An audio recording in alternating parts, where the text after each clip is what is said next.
10 से 12 गिलास पानी आपने पूरे दिन में यूटिलाइज़ करना ताकि आपकी बॉडी डिहाइड्रेशन में ना जाए। तो फिर जाके आपने दवाइयाँ स्किप करते जाना।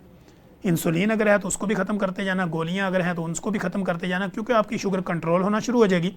आपकी बॉडी को ये सिग्नल जाएगा कि अब इस बंदे ने अपना डाइटरी पैटर्न ठीक कर लिया है, अपनी लाइफ मॉडिफिकेशन कर ली है, लाइफस्टाइल चेंज कर लिया है। अब इसकी बॉडी के अंदर इंसुलिन या ग्लूकोज का लेवल उस तरह नहीं बढ़ रहा कि जिसमें दवाइयों की ज़रूरत पड़े। तो अब आपने दवाइयाँ जो है वो स्लो डोज, लेकिन अपने कंसल्टेंट के साथ कंसल्ट करके उसकी डोज को कम करते जाना है और आहिस्ता आहिस्ता आपने सारी दवाइयाँ स्किप कर देनी है और अपनी ज़िंदगी को शुगर की दवाइयों से निजात दिलानी है और आपकी ज़िंदगी आसान हो जाएगी। अब आपने 6 आवर का जब गैप देना है तो उसमें क्या होगा कि आपकी एनर्जी लेवल बूस्ट अप होगा। दरमियान में अगर आपको ये लगता है कि मेरे से ये 6 आवर्स का गैप नहीं दिया जाता, तो उसमें जैसे मैंने आपको बताया कि आप ग्रीन टी का इस्तेमाल कर सकते हैं, ब्लैक कॉफ़ी का कर सकते हैं और कुछ ड्राई फ्रूट्स कर सकते हैं जिनका कैलोरी लेवल्स और जिनकी मिठास जो है वो कम हो। तो ऐसे ड्राई फ्रूट्स का इस्तेमाल कर सकते हैं, या भुने हुए चने जो है उसको आप अपनी भूख मिटाने के तौर पे ले सकते हैं, या इसी तरह सिट्टा अगर है तो सिट्टे को भी आप इस्तेमाल कर सकते हैं, या उसका जो सिट्टे से जो आजकल पॉपकॉर्न वगैरह बनते हैं उनका भी आप कम यूज़ कर सकते हैं, ताकि आपकी जो ट्रेनिंग है बॉडी की वो करवाते हुए आपके लिए मुश्किलात ना हो।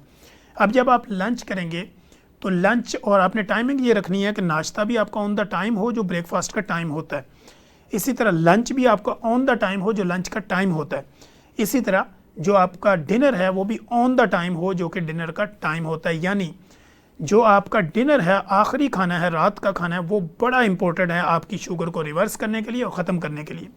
रात का खाना आपका 8 बजे से पहले पहले कंप्लीट होना चाहिए। अगर आप ज़्यादा भी लेट हो रहे हैं तो मैक्सिमम 9 PM तक आपका नाश्ता जो है वो ख़त्म हो जाना चाहिए। जो आपका इसमें आप अपना डिनर ले रहे हैं वो आपका 9 बजे रात से पहले पहले ख़त्म हो जाना चाहिए, यानी आपने खाना चाहिए। और कोशिश ये करनी है कि जो रात का खाना है यानी डिनर है उसकी मकदार कम रखनी है, यानी उसमें वो चीज़ें आपने यूज़ करनी है जो आपकी बॉडी में यूटिलाइज जल्दी हो जाए और जो चीज़ें जो है जल्दी हज़म हो जाएं। क्योंकि आपको पता है जब आप खाना खाते हैं तो आपके खाने को प्रॉपर आपकी बॉडी में हज़म होने के लिए 4 to 6 आवर्स चाहिए होते हैं। 4 से 6 घंटे में आपका मैदा जो है वो प्रॉपर तरीके पे खाली होता है और फिर जाके आपकी बॉडी जो है वो प्रॉपर फंक्शन करती है। लेकिन अगर आप उसको रेस्ट टाइम ही नहीं देते और बेतुका खाई जा रहे हैं और फिर आप कहते हैं मेरी शुगर भी कंट्रोल नहीं होती, मेरा वज़न भी कम नहीं होता, मेरा चर्बी का लेवल भी बढ़ता जा रहा, मेरे हाथ पाँव भी सुनना और मैं कमज़ोर भी हो रही हूँ या हो रहा हूँ, तो इसके लिए टाइमिंग बड़ी इंपॉर्टेंट है। यानी सुबह का नाश्ता आप कोशिश करें कि 8-9 बजे उसको कंप्लीट करें। इसी तरह जो आपका लंच टाइम है कोशिश करें 1 से 2-3 के दरमियान उसको भी कंप्लीट करें। और इसी तरह जो आपका डिनर है कोशिश करें कि उसको 8 से 9 के दरमियान उसको भी आप कंप्लीट कर दें।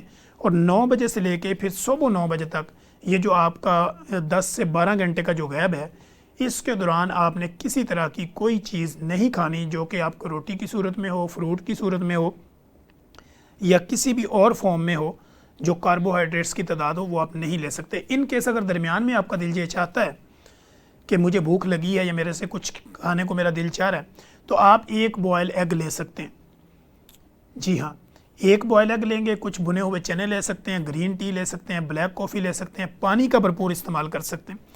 अब कुछ लोग यहाँ पे ये सवाल करते हैं कि क्या शुगर का मरीज़ योगर्ट यानी दही का इस्तेमाल कर सकता है नाश्ते में? जी हाँ, बिल्कुल कर सकता है।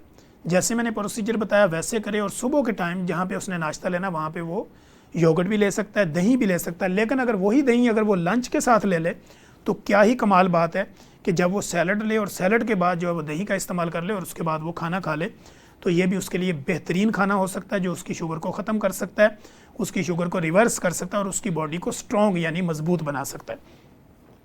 अब इसी तरह जैसे मैंने आपको कहा लिक्विड चीज़ कोई भी हो, वो मिंट मार्गिटा हो, वो किसी तरह का कोल्ड ड्रिंक हो, वो लेमन पानी हो, वो कोई भी चीज़ हो, वो आप खाने के साथ बिल्कुल नहीं ले सकते।